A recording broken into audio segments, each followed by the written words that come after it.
নমস্কার দর্শক বন্ধু, আমি জ্যোতিষ সম্রাট শ্রী শক্তি। আজকে আমি সঠিক সময়ে সঠিক অনুষ্ঠানে রয়েছি। আজকে আমি বলবো যে বিবাহিত জীবনে যে আজকাল ম্যাক্সিমাম সময় দেখা যাচ্ছে যে ডিভোর্স হচ্ছে বা একটা পারিবারিক অশান্তির জায়গা দেখা যাচ্ছে। এটা কেন হয়? এটা জন্মচার্টে জাতক বা জাতিকার কি করে বোঝা যাবে যে আপনার খুব সুখী দাম্পত্য জীবন বা অসুখী দাম্পত্য জীবন? আমরা আজকাল বর্তমান সময়ে পেপার খুললে বা পারিপার্শ্বিক জায়গা থেকে আমরা ম্যাক্সিমামই দেখি যে 80% 90% ডিভোর্সের দিকে যাচ্ছে।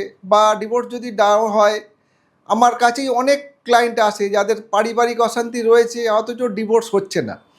এবারে প্রাথমিকভাবে আমরা কোনো জাতক বা জাতিকা জন্মচার্ট বিচার করলে প্রথমেই আমরা দেখে নিই যে মানে বিবাহ বিচার হয় সপ্তম ভাব থেকে। দ্বিতীয় ভাবটাও দরকার আছে, একাদশ ভাবটাও দরকার আছে। এবারে সপ্তম ভাবের অধিপতি যদি ষষ্ঠ, অষ্টম এবং দ্বাদশ ভাবের নক্ষত্রে বসে থাকে বা ষষ্ঠ, অষ্টম এবং দ্বাদশ ভাবে গিয়ে বসে থাকে, তাহলে কিন্তু দেখা যাবে যে বৈবাহিক লাইফে কিন্তু একটা প্রবলেম ইঙ্গিত করে। আবার যদি দেখা যায় যে তার সেই সঙ্গে যদি তার চার্টে ছেলে বা মেয়ের যদি দেখা যায় মাঙ্গলিক দোষ রয়েছে, তাহলেও কিন্তু দেখা যাবে যে তার একটা বৈবাহিক লাইফ নিয়ে একটা প্রবলেম দেখা যায়। কোনো পুরুষ বা স্ত্রীর ক্ষেত্রে যেহেতু বিশেষ করে বিবাহের ক্ষেত্রে শুক্র, পুরুষের ক্ষেত্রে শুক্র এবং মেয়েদের ক্ষেত্রে মহিলাদের ক্ষেত্রে হচ্ছে মঙ্গলকে খুব ভালো থাকার দরকার আছে।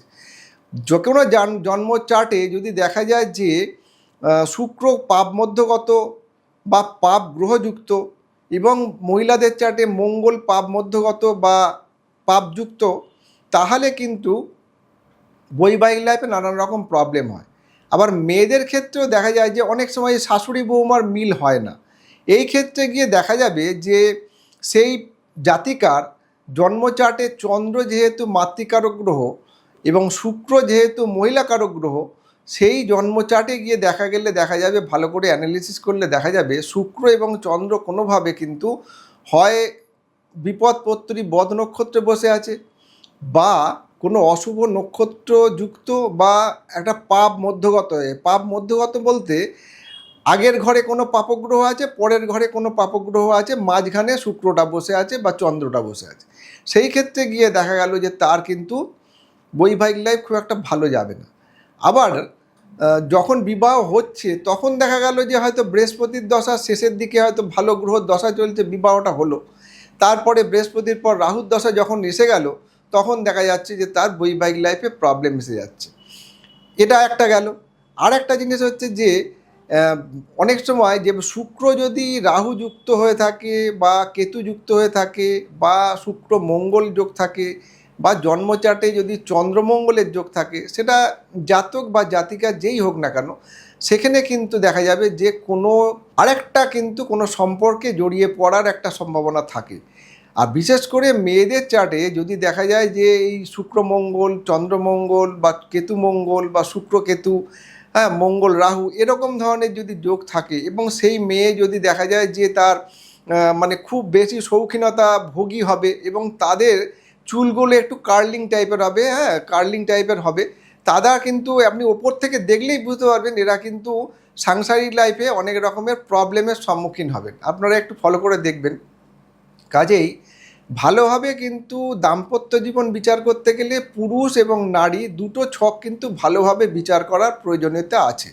তার সঙ্গে কিন্তু দশা অন্তর্দশা কিন্তু খুব ভাইটাল এবং গোচরকালীন পজিশান কিন্তু দেখতে হবে। এবারে দেখা যাচ্ছে যে একটা জাতক জাতিকা বিবাহ করলো 5 বছর বা কারো 10 বছর হয়ে গেছে, তারা ভালোই সুখে দাম্পত্য জীবন চলছিল, কিন্তু 10 বছর পরে দেখা যাচ্ছে যে একজন ডিভোর্সের দিকে এগোচ্ছে, তার কিন্তু আর একে ভালো লাগছে না। এটা কেন হচ্ছে? এটা আমরা ম্যাক্সিমাম সময় দেখে থাকি বা আমরা চলচ্চিত্র লাইনেও আছে যারা, তাদের মধ্যেও হয়েছে, বা পারিপার্শ্বিক ক্ষেত্রেও দেখবেন যে 15 বছর হয়ে গেছে, ছেলে 12-13 বছরের আছে, কিন্তু তাও কিন্তু দেখা যাচ্ছে ডিভোর্সের অ্যাপ্লাই করছে বা সাংসারিক সুখ হচ্ছে না। সেক্ষেত্রে দেখা গেল যে যখন সে বিবাহটা করেছে, যেমন ধরুন বৃহস্পতির দশায় বা বুধের দশায় বা ভালো দশায় বিবাহটা করেছে, তখন হয়তো তার বৈবাহিক লাইফটা ভালো ছিল।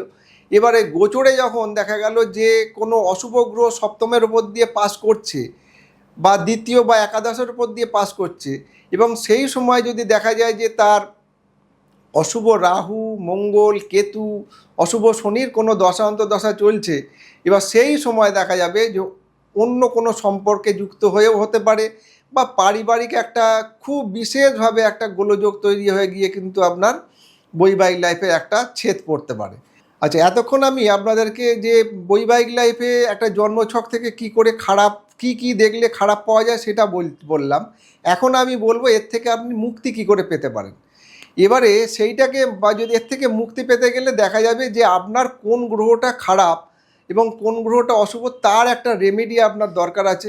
প্লাস হচ্ছে যে আপনাদের ক্ষেত্রে মানে কাউন্সেলিং করার দরকার আছে, দুজনের জাতক এবং জাতিকা কোনো ভালো অ্যাস্ট্রোলজারের সঙ্গে যুক্ত হয়ে আপনারা কাউন্সেলিং করবেন। কাউন্সেলিং করে এবারে দুজনেরই কিন্তু একটা রেমেডির ব্যাপার নেওয়ার দরকার আছে, সেটা কিন্তু আপনার জাতচক্র অনুযায়ী রেমেডি নিতে হবে। এবং আপনার প্রতিকারের নেওয়ার ক্ষেত্রে কিন্তু আপনার খুব ভালোভাবে দশা অন্তর্দশা অ্যানালিসিস করেও কিন্তু আপনাকে প্রতিকার গ্রহণ করার দরকার। নমস্কার দর্শক বন্ধু, আজকে এই পর্যন্তই, আবার অন্য সময় দেখা হবে এই চ্যানেলেই। সঠিক সময় সঠিক সিদ্ধান্ত, সাফল্যের সঠিক দিশা।